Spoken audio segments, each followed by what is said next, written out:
Hello, this is Tendre, and you've tuned in to the Tendre Station. Today's Platinum Trophy is GTA Vice City, one of my absolute childhood favourites. Previously on this channel, we acquired the GTA 3 Platinum Trophy. However, this time, it was on to the next game, GTA Vice City.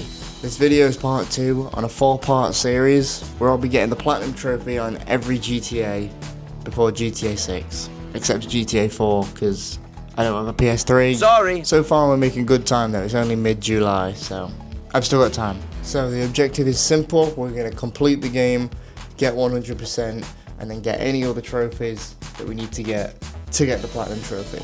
Anyway, enough of this, on to the trophies. Hey guys, it's Ken Rosenberg here. And here we are, Vice City. We're thrown straight into the story. Tommy Vercetti, straight out of prison, wants to make some money, so he's given a job. And oh no, he gets screwed over. Sonny wants us to go and get back all our money, but little does he know that I have a Platinum Trophy to get.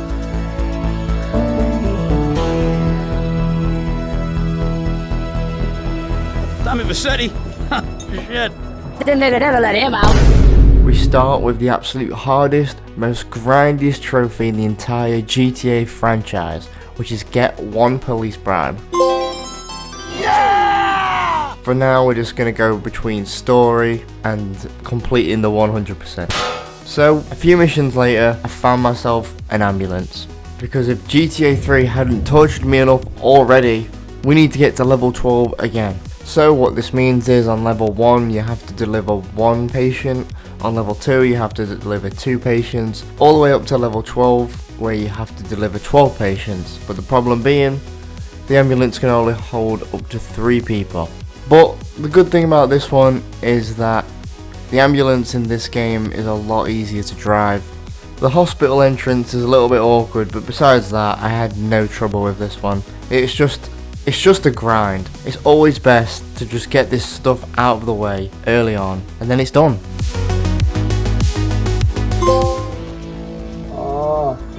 Somebody called the Wambulance? Somebody call the Wambulance. Continuing through the story, we're doing jobs for Ken Rosenberg, this lively little character.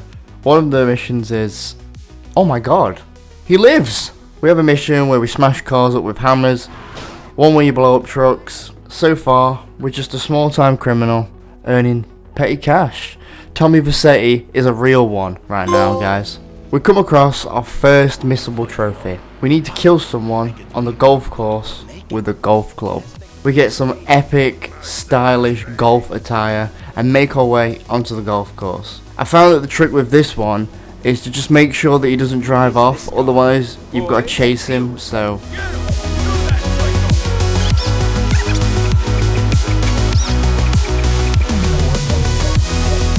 Why are you still breathing? The next trophy is simple enough. We've just got to fly the RC helicopter through the construction site and kill any hostile NPCs. Luckily they just die straight away, but this one is a missable one and it was quite fun to get, to be honest. Hooray! Right after that mission though, we can get ourselves a fire truck, and Fire truck, you know what that means? I did the submission for the fire truck and we got level 12. The greatest thing about this is that when you do unlock level 12, you're now fireproof. And this is actually amazing. You are now fireproof. Some of the missions that we have assigned to us are assassination missions. There's 5 of them. These are the ones where you go to a phone booth and they tell you to kill someone. We also progress through the story, and there's an important story where you go on a boat and you meet everyone. This kind of introduces a lot of different characters that you're going to be meeting throughout the game. I will mention at some point that we need to do 100 taxi fares. Last time when I did GTA 3, I did them all in one go. However, I was not doing that for this one. For some reason, every single fare that I picked up was across the map, like from the top of the map to the bottom of the map. So I could only really muster up about 5 trips at a time. We're going to be coming back to this one a lot because it takes me so long to get them all done. So we're introduced to Diaz, who's this little short angry guy. What kind of incompetent fool are you? Fool! Fool! Fool! Fool! When you do his chain of missions, that also pops a trophy, which is always good. At this point, Tommy is his go-to man because he gets shit done. That's what Tommy does. This will definitely be the start of a beautiful business relationship where we all help each other and grow and thrive in the beautiful city of Vice City. Wacko. Also, did I mention that Diaz is the one who probably jumped us at the beginning? Also in the story we do this tank mission where out of nowhere we just have to steal a literal military tank. This means that canonically in the Vietnam War, Tommy Vercetti was actually a tank driver. Claude from GTA 3 is a mystery, so you can kind of understand why he would drive a tank. Maybe he had some sort of military background. There is no way to justify why CJ can drive a tank. But anyway, I'm getting off track. Oh, hell no! The agonizing grind of the taxis continues. Genuinely, anyone who did 100 fares in a row, I truly envy your determination and resilience because Jesus Christ! The taxi isn't even fast! When this trophy popped, it only dawned on me that I still had 75 to go. In the story as well, Lance is getting pretty shaky. There's a mission where he just goes into a junkyard and gets captured. You screwed up real good, Lance. He killed my brother. What do you expect me to do, mow his lawns? So now Diaz knows that we want to kill him. This leads us on to our next trophy where we storm the Starfish Mansion and we have to kill Diaz with an M4. It's simple enough because you straight away get spawned in with an M4, so as long as you don't waste all your ammo on the M4 you should be fine.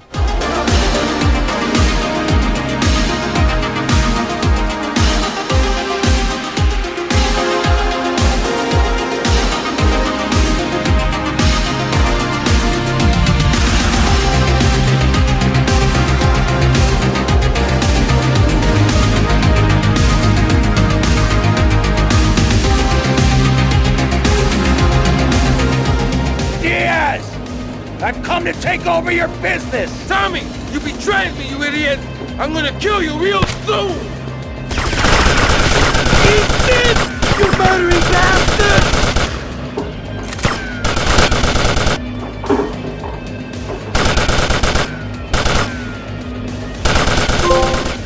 You stupid pricks! My beautiful house! Look what you've done to it! This is for my brother! I trusted you, Tommy. I would have had you made. Say goodnight. Something that goes towards the 100% is buying all the properties. But I have found that in the definitive edition this is kind of useless to have because on GTA Vice City you kind of depended on saving your game, so it was good to go somewhere to save your game, but in the definitive edition you have autosave, so it doesn't really matter anyway, but we'll buy them. Someone that we met, Cortez, is a genuinely cool guy. We don't see that many missions of him, and on the final mission we're on a boat and we're just shooting shit, and goodbye Cortez. It would have been nice to have seen him a little bit more, but we take what we can get. Lobster? No, thanks. This looks delicious, huh? Got you a snout? No.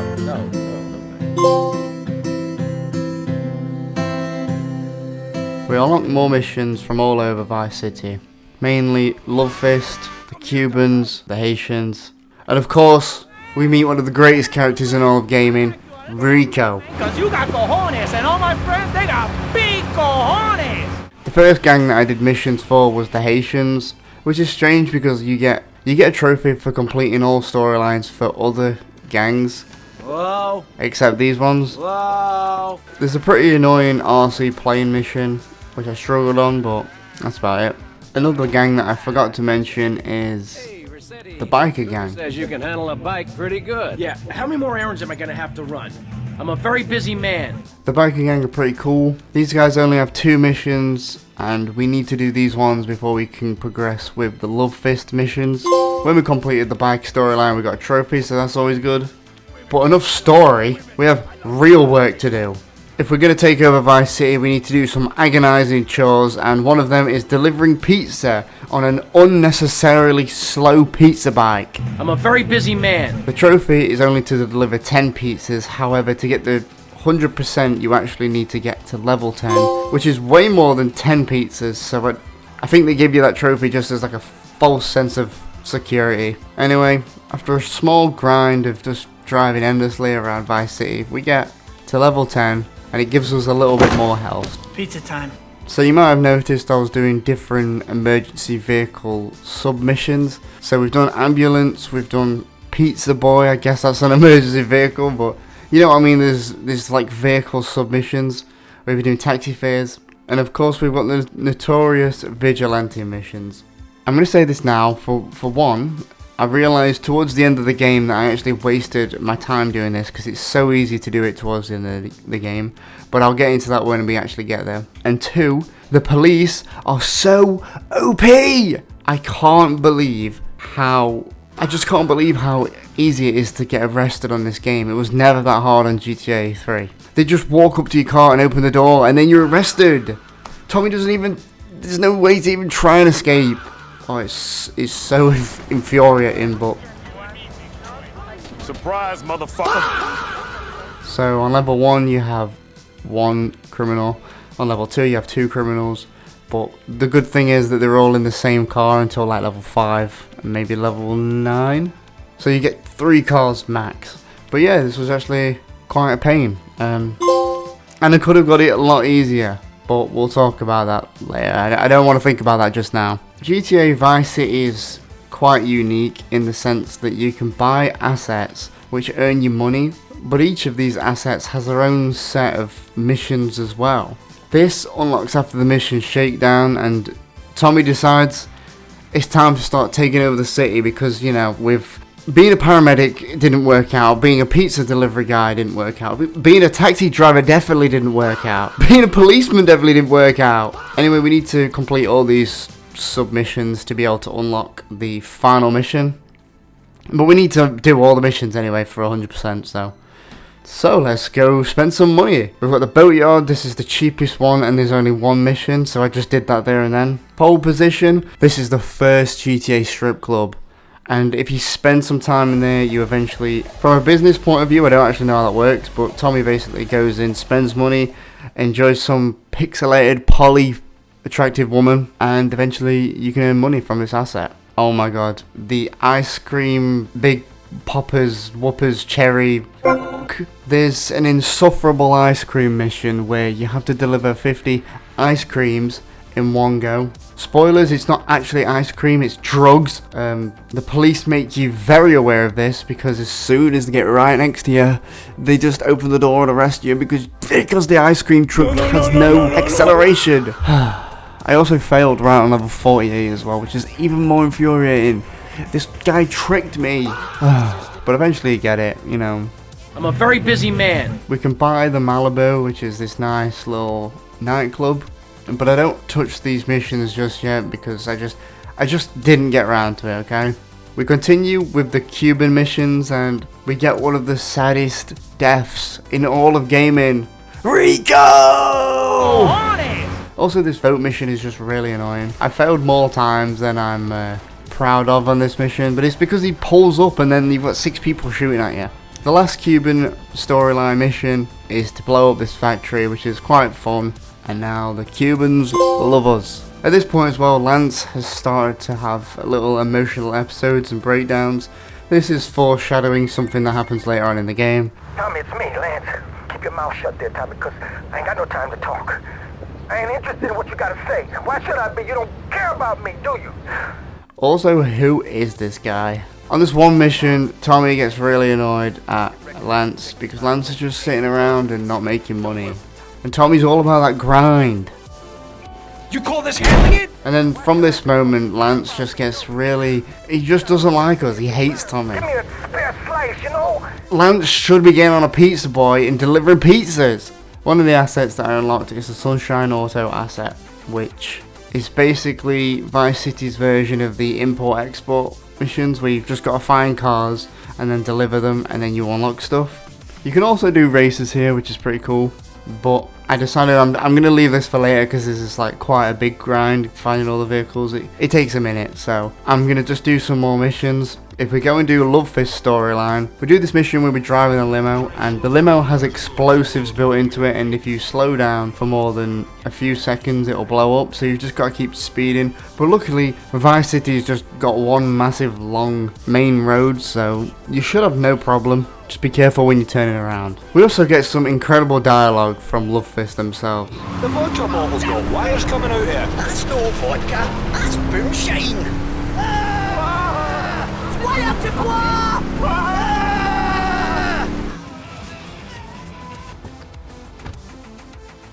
Love fist! Love fist! Love fist! I decided at this point as well, one of the next trophies I was going to get is 1 is better than 2. That should do a wheelie for 30 seconds. I thought this was going to be a breeze and I'd been trying it earlier on, but it's actually more difficult than I thought it was going to be. You're not allowed to let the back end of your bike scrape across the floor or it doesn't count. So I went to the beach and I just grinded it out for a little bit, and you eventually get a feel for it, but it's so stressful because it's so hard to control.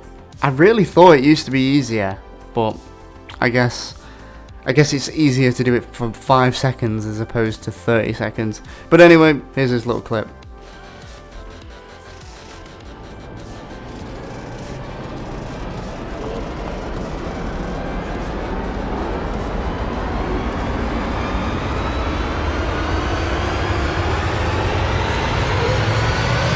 Oh my god. Oh. Why? This taxi grind feels like it's genuinely going on forever. I cannot explain to you how long it takes. I feel like I'm the only one that really suffered on this one. Everyone else kind of seems to just get it out the way straight away, which I understand, but it's like 100 laps of Vice City. I can't do it. But hey, we got another trophy. Born in the 80s. I decided while doing the taxi missions just to keep switching radio stations, because apparently you get this one for listening to every radio station, but that's a lie. And this is like one of those weird trophies where no one can really pinpoint how to actually get it, because some say you've got to listen to one song and then one radio chat on every single radio. Some say you've got to listen to one song on each radio in one sitting. Some say that you've got to listen to everything on the radio at least once. Mine just randomly popped anyway, so I'll take it. It was time to start the imports and get the races out of the way. Doing the first set of import cars gets you the Deluxo, which I think is supposed to be a parody of the DeLorean, because the next trophy, Don't Need Roads, when we hit the max speed with the Deluxo, we get this trophy, which I can only assume is a Back to the Future reference. Race! The races are quite fun. It really does depend on the AI if they want to win or lose. If they crash straight away, then you've won, and sometimes they will just completely sabotage you and then you'll lose. For the last few, you get a decent amount of money. Just make sure you pick a good car. Completing the second set of imports gives us the Sand King as well, which is pretty cool. The next trophy we get is Vice City Mogul. This contributes to the 100% anyway, so I was always going to get it. I don't think we've got any more to purchase at this point, which is quite good. The final set of import cars are the special cars. We have a baggage, ice cream van, pizza boy, that kind of thing. This one's quite annoying just because you have to drive a couple of slow cars across the map. I knew where they spawned, so it wasn't too bad. The final car that we unlock is the Hot Wing Racer. The final car we unlock is the Hot Ring Racer, which we'll be using later on in the video when we start to do the stadium events. Oh my god, they said the thing. So it's time to finish buying our assets, and the first one I got was the Kaufman Taxi Asset.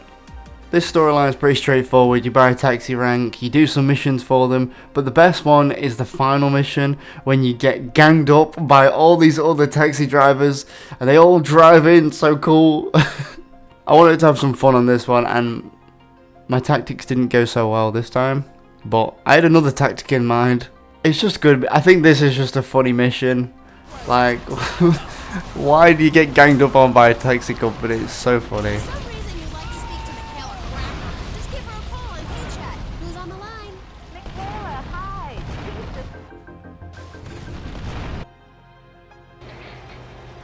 It's time for Kaufman's Cab's guardian angel to eat some fender.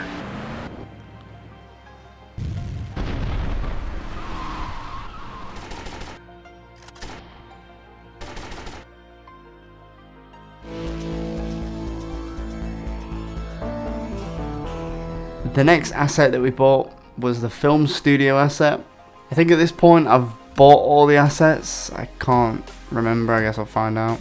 We get a calm, gentle reminder from Sonny that we still owe him money. Where's the goddamn money?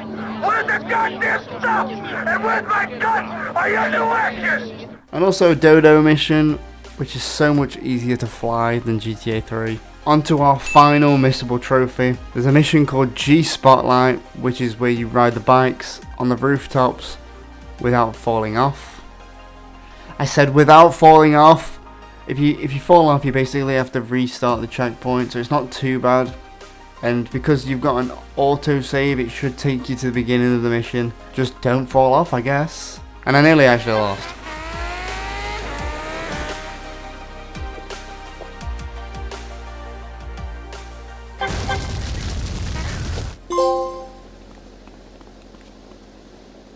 It's never ending. So we've only got a few missions left now, but I thought I'm going to spend the rest of my time grinding that 100%. Tommy Vercetti has a city to take over, but it's not in the way that you think. To get the most daunting out of the way, I just did the 100 packages. Apparently this is a reference to Miami Vice, these little fucking weird gremlin mosaic things. What? On my travels as well, I came across this ball. It's surprisingly challenging to get this to bounce on your head because it's so hard to read where it's going to bounce. It's funny to think that someone at Rockstar just decided to include this. Like, I doubt a casual gamer even knows that this exists. It's so random. Anyway, you've got to bounce it on your head 5 times. We continue with hidden packages, and I don't know why, but the hidden packages just decided to give me a trophy, so I'll take it.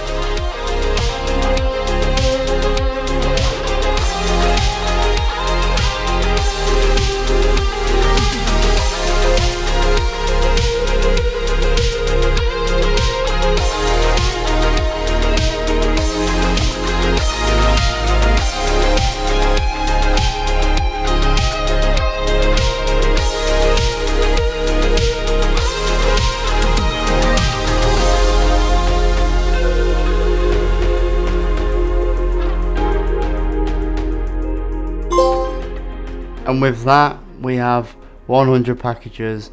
Just like GTA 3, we unlock something for every 10 packages and they spawn at your safe house. Although I didn't really use these during the game, it was only really towards the end when you unlock the Hunter for 100%. RC toys. The thing we simply can't escape with these old GTA games. What was the hype behind these RC cars? Can somebody tell me? Because they just seem like it's like someone went, what if we had cars but smaller, but they just weren't as fun as normal cars? Why couldn't we at least have them really fast? Maybe I'm asking for too much, guys. But anyway, to get the 100%, we only need to complete 3, and they're not really challenging. You just need to complete them. We do the first one on the beach. As you can see, we have a truly generational run. Tommy Vercetti doesn't have time to build a criminal empire when RC car beach races are taking place. The RC plane one, I feel pretty indifferent to this one. It's just open air, nice and easy, and I got it done pretty quick. Oh no. But alas, the most boring RC toys activity of all time. The one that truly made me question why I was doing this. The RC helicopter mission. Because that mission from earlier simply wasn't enough. Let me show you 10 seconds of raw unedited footage from this and tell me if this is what GTA means to you.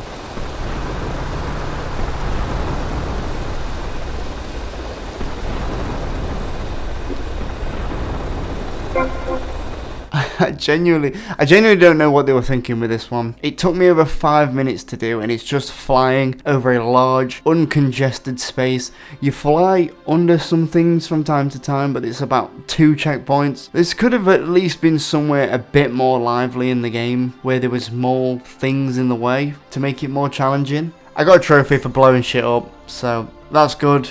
I blew up this RC van from earlier, and it set off a chain reaction of explosions, and it brings me great joy to know that I'm causing serious financial damage to the RC toys industry.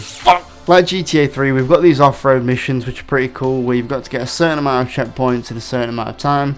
You need to complete them only once, and this counts towards the 100%. We get 2 of them that are next to each other, which I guess is half of them, which is quite a blessing already. We get the stallion in a car park, which is exactly what it was like in GTA 3. And we've got a final one, which is a bike mission over some rooftops. The nice thing about this one is it takes you all the way over to another type of off-road mission. Chopper missions. Like the RC helicopter, but a lot bigger.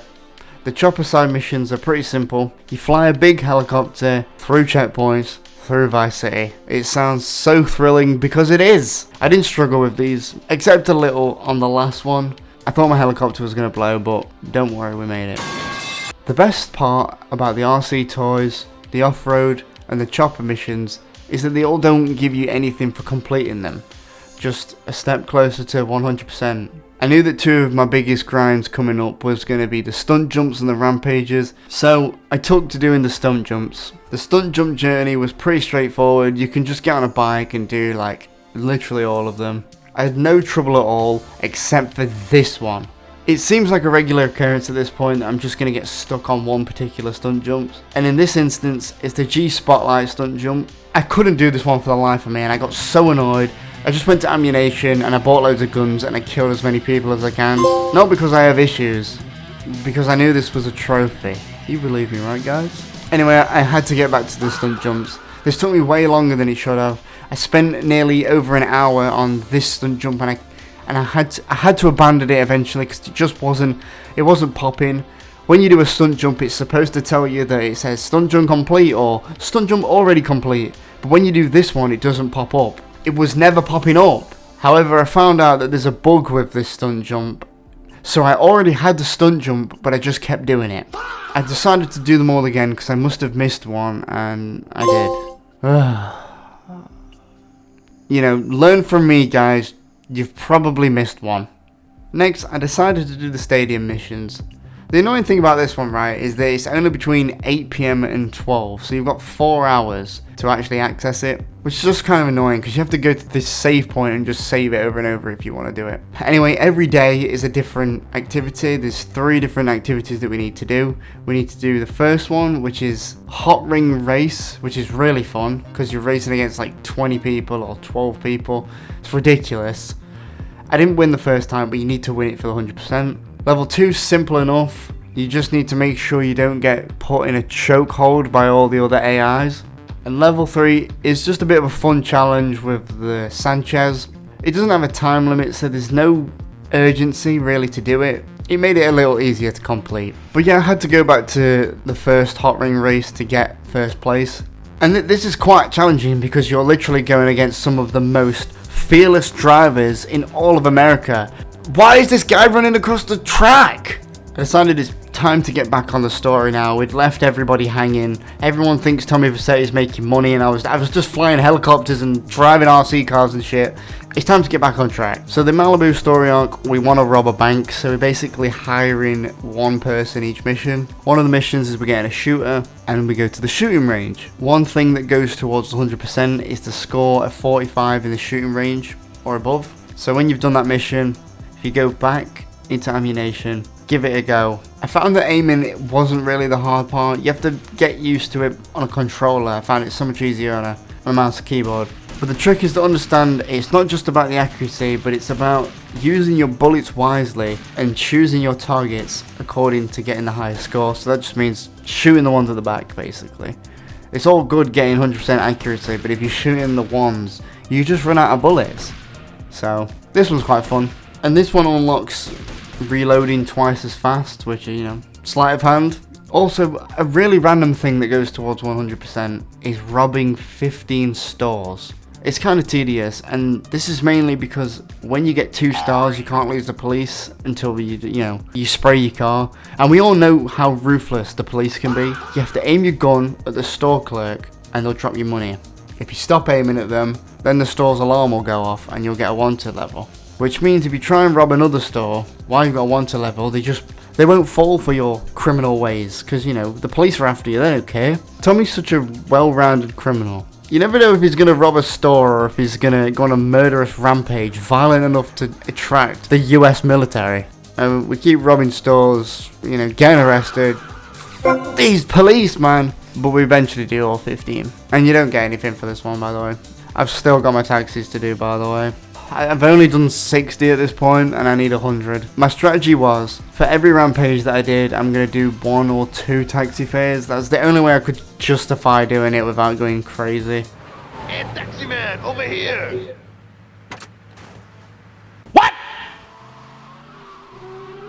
Oh no, I'm not doing it. We're doing something else. If you were paying attention, you might know that I've got a few more assets to complete. One of my least favourite missions is the bank robbing mission. The premise is great because we spend a few missions bringing in the team, which I thought, you know, is really cool. But then the actual mission is you're so likely to fail. So we go in, we get the manager, we rob the safe, and then right at the end, when you have to escape, this is where the mission sucks, by the way, because it entirely depends on how difficult the NPC companions want to be. So you've got to either make a run for it, get a car, and escape from the SWAT team that have pulled up right in front, or, you know, your mates just die. And if you run too far away, they just... But anyway, if you can get in the car and you can drive away before the SWAT team blow your car up, you should be fine. Eventually we did it after a few attempts, and the Malibu Asset is now complete. Another arc of missions I've not really touched on is the assassination missions. In the final mission for these ones, you have to take out an entire squad of gangsters where there's a mysterious deal going down. Once on the top, you take a helicopter to the airport and we get the trophy. Thank you, mysterious phone guy. There's an important asset I've not talked about yet, and that is the Printworks Asset. I've left this one to last because it kind of fits with the last mission, leading into the last mission. We find possibly one of the only characters who Tommy genuinely likes, and that's this guy, Ernest Kelly. Ernest wants to start printing counterfeit money, and Tommy's just so wholesome with this guy. Introducing the taxi that only appeared once in the entire game that can put you to the start of a mission. Thank you, taxi driver.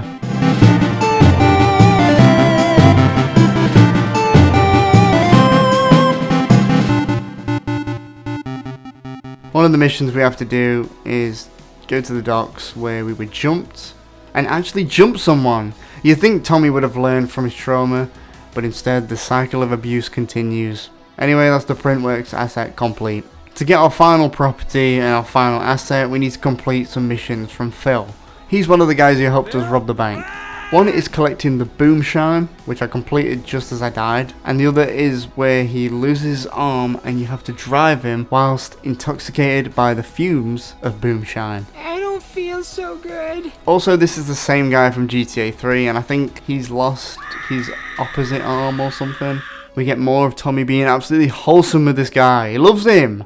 In the mission Cap the Collector, the Mafia have finally come to Vice City and they're taking all our assets. Sonny is in town and he wants a taste of Tommy Fazzetti's success. I have had to work my ass off to get here. He is not taking this that easy. I have sat through RC helicopter missions. I have become a pizza boy. I have been a paramedic. I've even become a firefighter for this city. I've done so much for the city. I've flown a helicopter for this city. No, Sonny. This city is Tommy Versailles. This mission was straightforward anyway. You just kill some mafia, which is always fun. Anyway, before I do the final mission, I thought it was only fitting that Tommy go on an absolutely relentless rampage and blow off a little steam. I decided to put a proper graft into doing the rampages and the taxis because, you know, I needed to get them done at some point. The rampages are just like GTA 3 and I didn't struggle as much as I did with these ones.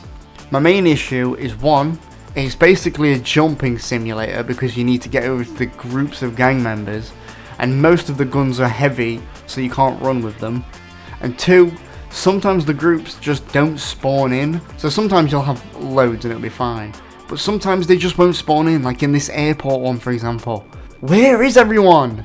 I must have failed about 10 times. However, using the Molotov and flamethrower in this one was just so much safer because I'd now unlocked fireproof. Where was you in GTA 3? And so, as my part-time job as a taxi driver came to an end, we look back on how far we've come. Tommy Vercetti, straight out of prison, almost dies under tremendous pressure to earn back all the money that was stolen, from a henchman to a criminal kingpin, from prison cell to Starfish Mansion. And yet, the humble taxi service remains relentless, traversing the arteries of Vice City. No matter how powerful or wealthy he became, he always found time to pick up a part-time job as a taxi driver. You have to respect it. As we wrap this up, we finally get 100 fares.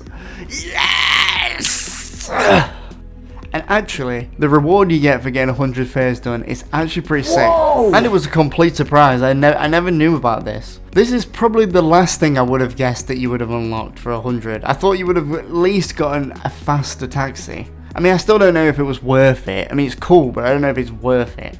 I just wouldn't have minded a faster taxi at about 50 fares or something, just to make it bearable. Ugh, but we've done it now anyways. Oh, we've triumphed.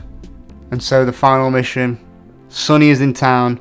It's time to take him down before he takes us down. And of course, it wouldn't be GTA without betrayal. We do have a few hints that this was coming. He kept ringing us and getting emotional, and it just kind of spirals every now and then. He decides to turn on us. The best explanation for this is that he feels constantly overshadowed by Tommy, and then he turns resentful, which is fine, I get that, but we didn't get more than like 3 or 4 moments of him being off throughout the entire game. So for him to fully turn on Tommy feels like a last minute attempt to make the final mission a little bit more interesting. So Tommy teleports across the room right before he's about to kiss Sonny, and we get the final mission. We kill the Mafia and we make our way to have our last dance with Lance Vance.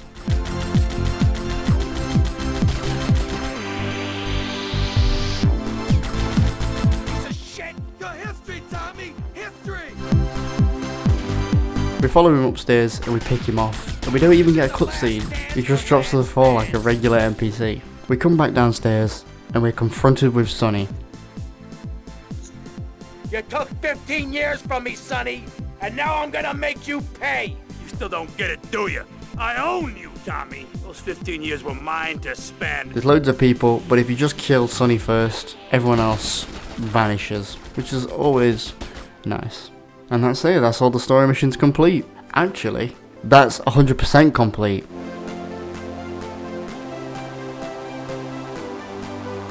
VIP in their mailbox. I don't start World War III. You know, maybe you should speak to my shrink. That stupid prick, Lance. Tommy, I never liked that guy, okay? You know, Ken, I think this could be the beginning of a beautiful business relationship. After all, you're a conniving, backstabbing, 2-bit thief, and I'm a convicted psychotic killer and drug dealer. I know. Ain't it just beautiful?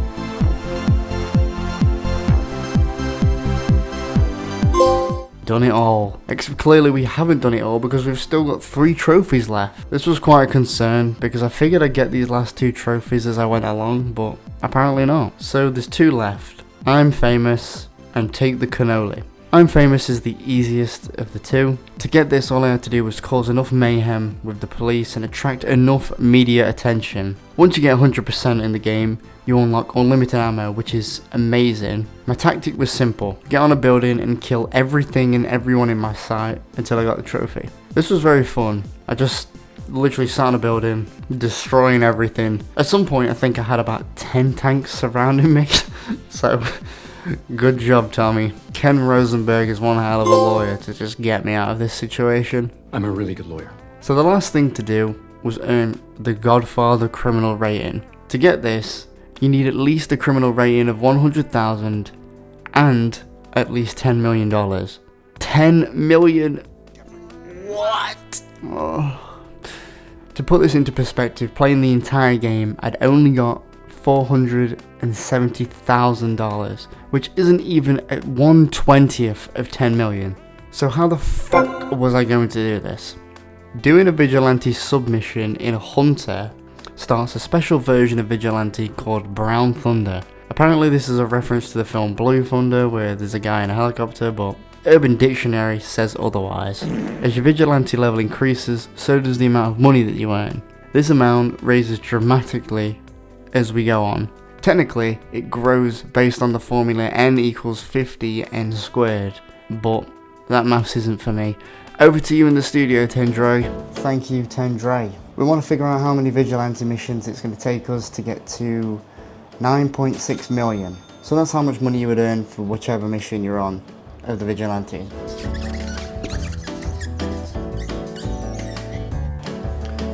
So, for the first vigilante mission, you'll earn 50. For the second vigilante mission, you'll earn 200. For the third, you'll earn 450. And we want to find out how many vigilante missions will it take us to get to 9.6 million. So add in level 1 plus 2 plus 3.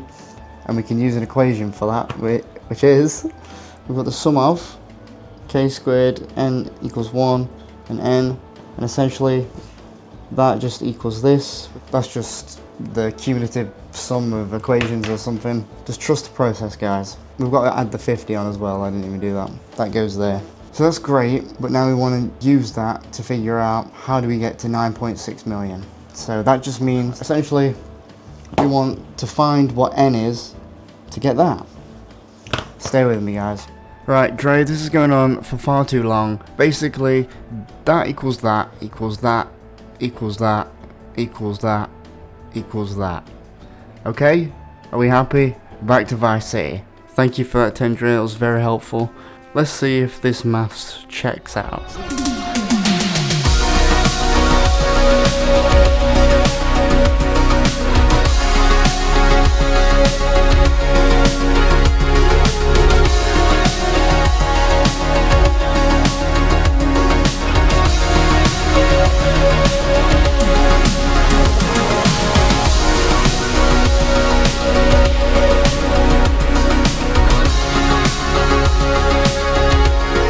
Okay, I might have to be careful on this one. I got to level 81 and the maths checked out.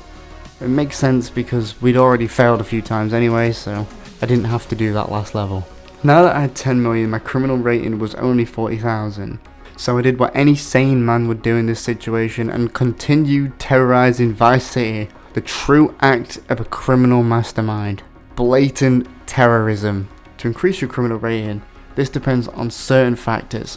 For example, the rating will increase the more money you have. You can also raise this other ways, such as killing NPCs, destroying helicopters. However, because I was already making so much money from these vigilante missions, I decided just to double down and hone in and just keep going until I made as much money as humanly possible. And so we just went on and on and on and on.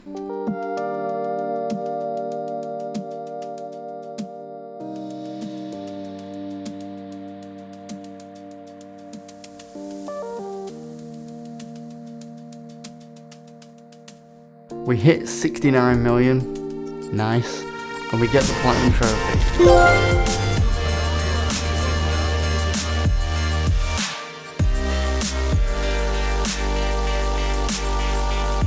This actually took me a lot longer than I thought it would. This one was a lot more agonizing than GTA 3 ever was.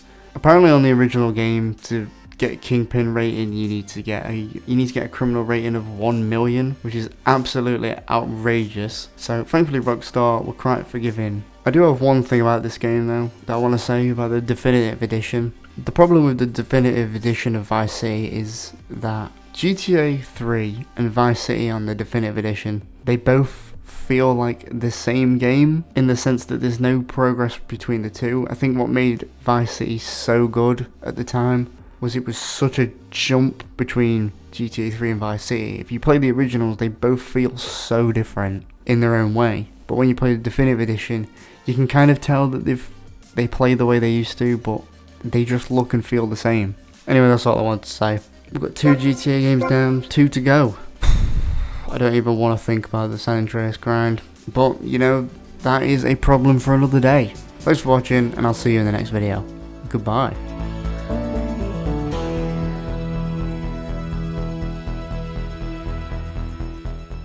Hey, Tommy Vercetti, how you doing?